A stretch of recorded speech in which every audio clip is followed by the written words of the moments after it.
Ex-Governor El-Rufai has been released by the EFCC. So as you all know, El-Rufai has been under EFCC for 2 days now. He slept, he was in Abuja, he slept in Abuja, he was there over 2 days, and he's been bailed. But the ICPC came into the matter, and as immediately he was being bailed, the ICPC started to work with the EFCC. It's not about crime and all this stuff. EFCC is about money laundering, but ICPC is about, they work. Just know that they work with the EFCC.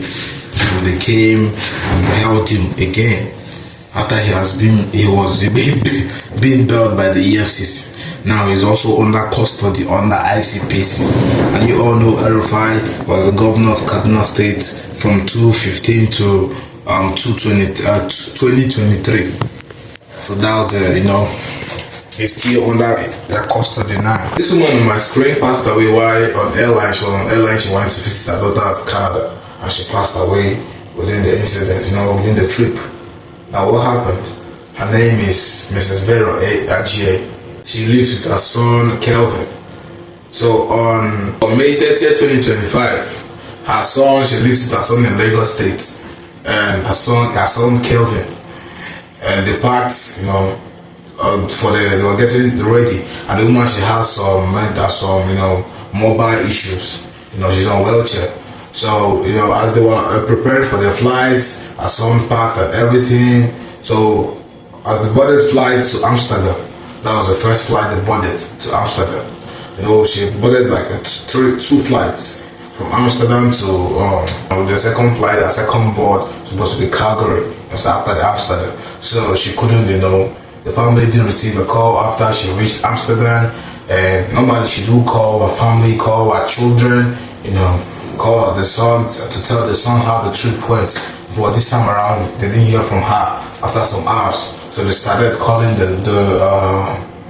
because they made it as a routine, you understand? As calling to know how the flight. That's their normal family routine. So when they waited for hours, 2 hours, when the flight, even for the second flight, which is the Calgary, the time for the second flight is due, and every passengers, are going to all destinations. They couldn't find their mom, They started calling the airport, calling everyone. The airport couldn't give them a good answer of where their mom is, so they involved the Nigerian aircraft. Understand, the Nigerian, airport in the matter, and they found out that she had heart attack. You understand? She had that attack. So they had attack. She couldn't survive it. She couldn't even make it to the Calgary. You understand? Where to Calgary, where our daughter base. So it's really, really unfortunate. And according to the official news, they say this an older man. You understand? She's not really strong. So the key up there is, if you have any health issues, I think you should make sure you should not fall a victim. You have a parents anywhere, any part of the world, they're coming to see you. You have a kind of health issues or anything, you should make sure that it's taken care good of. You understand? And see what happens, so that you won't be a victim of this. And this is really, really, really painful that the family lost their mom. It's really, really painful. So President Tinubu just recently signed amendment to the Electoral Act, and the ADC, the party, African Democratic Congress, this one where P2B Day, you understand, this party, they are calling out to the citizens to see, that they are announcing it, how dangerous this is. So for those of you that don't really understand the amendment of what the president, Brother Ahmed Tinubu, signed. Now let me, in full details, let me explain it to you guys. So as of before, you understand how election is being done and how vote is being done is when in each polling unit, after the vote is being done, they carry it to the central place where it is being counted and announced. But now, President Bola Ahmed signed a new law that each polling unit can do it on their own. You understand? Without carrying, there was no need for carrying it to the central place. So that's the new law, because so many of you are hearing electoral amendment, but you all don't really understand what it really means, and then so I'll tell you guys the implication. So what everyone now, what ADC and P2B and this party, what they are trying to, that really is very alarming. The way they are calling for citizens to really understand the implication of this. And the president Tinubu didn't even wait. They didn't even have any meeting. They just brought it up and he just signed it within 24 hours. Less than 24 hours, he signed it.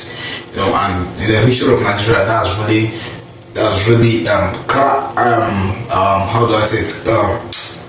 That's cunning.